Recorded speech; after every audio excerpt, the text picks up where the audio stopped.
we'll continue for another 5 minutes. Robeisy Ramirez also in action against undefeated Rafael Espinosa. That name doesn't ring a bell to me at the moment.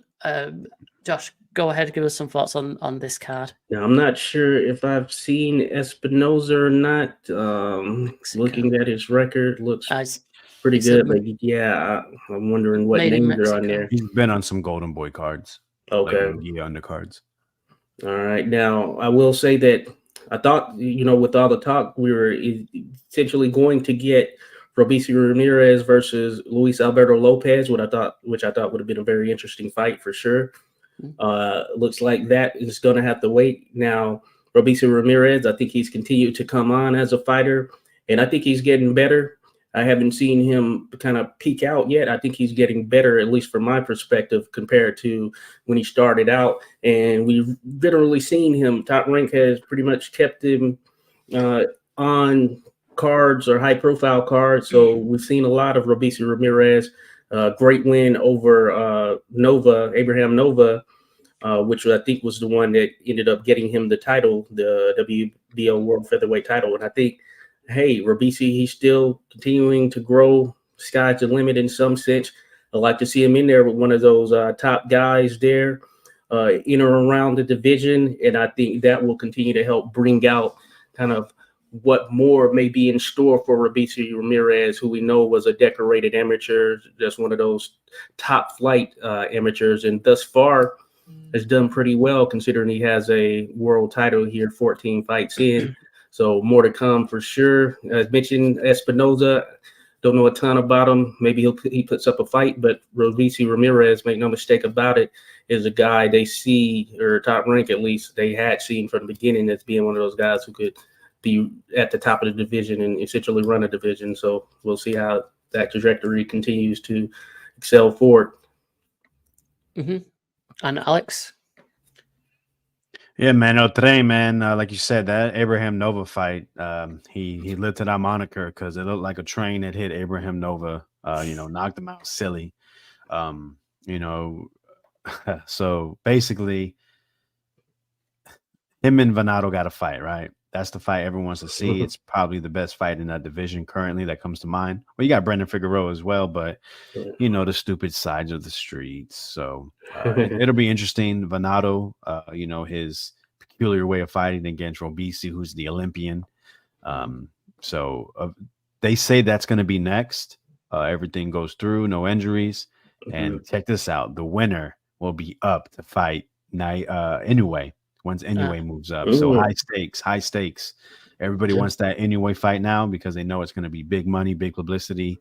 Get your name buzzing. They got Robeisy out here in South Florida. I will be in attendance to this fight. Cool. The plan is to be working media, so I'm definitely going to have hopefully a really good seat, get a chance to talk to these fighters and get a little bit of an insight. Xander Zayas, he's the co-feature. He actually trains out there in Broward County, not terribly far from Pembroke Pines. This is supposed to be a stepping stone to a former champion. That's the word that they're saying. So whoever that could be, they're basically saying Zayas, we're getting close. It's going to be your 18th fight. After this, it's time he's highly ranked. So it's time to really get you in there to see where you are mixed in with the champions. And I definitely want to shout out Richard Torres, finally fighting somebody that is seen as a guy that is not some guy off the street. Curtis Harper, infamously known for losing without a punch being thrown against Efe Ajagba. Is he the one that walks out? Yeah. Yep, that's him. Yeah. But he also went and upset Christian Thun, who's a 6'8", was undefeated, knocked him down and got the decision. So he obviously he's not just there to be a dead body, hopefully, and so definitely. And also Damian Nibba actually fought Curtis Harper, knocked him out in the last round. He's fighting a guy that was a former late prospect, Michael Polite Coffee. So this card actually has some decent names. You see Shushu, Rohan Polanco's fighting Keith Hunter, who's the brother of Michael Hunter. Tiger Johnson, Jahai Tucker, filled with top ranked names. If you follow U.S. Olympians, U.S. fighters, young bloods, this is a nice hardcore card for you. Yeah, I was just going to say, like, recognizing all of the, excuse me, like, it's showcase night, isn't it, really? All of them names seem to appear time and again, probably together. But they're in tough fights, though. Oh, yeah. The word is Top Rank is cutting. So lose and you you're out. lose your contract. Yeah. Interesting. I think, Yeah. Eddie Hearn mentioned something along them lines recently about them looking to cut some contracts potentially. Hey, we've seen.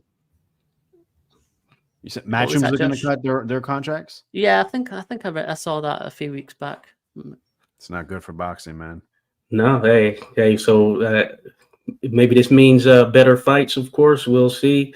But certainly with Showtime pulling out and just thinking about the overall trajectory, yeah, we're going to need to continue to build up that fanfare, especially with some of the demanding purses up top. But this seems like a pretty solid card overall right here. One where you can pretty much watch every fight starting at the very start of the preliminaries, because a lot of these guys are pretty solid. It'll be interesting to see how Jahai Tucker looks, who's exciting guy who had some mental lapses there in the ring and took a loss his last time out. But yeah, certainly one of those guys who stylistically makes for exciting fights, even though it might be to his detriment. And I agree with Alex on Richard Torres. This will be a chance to see how he does with Curtis Harper, a tough guy, but someone you can get out of there as far as he can be stopped. In Richard Torres, I mean, we know him as a very offensive heavyweight, so I think it would say, let's say, a little something if he's able to stop Curtis Harper, which, you know, many haven't necessarily done, but with Torres and his trajectory, I think this would be a good look for him if he's able to blast through him in a similar fashion to how he's done with a number of his other opponents.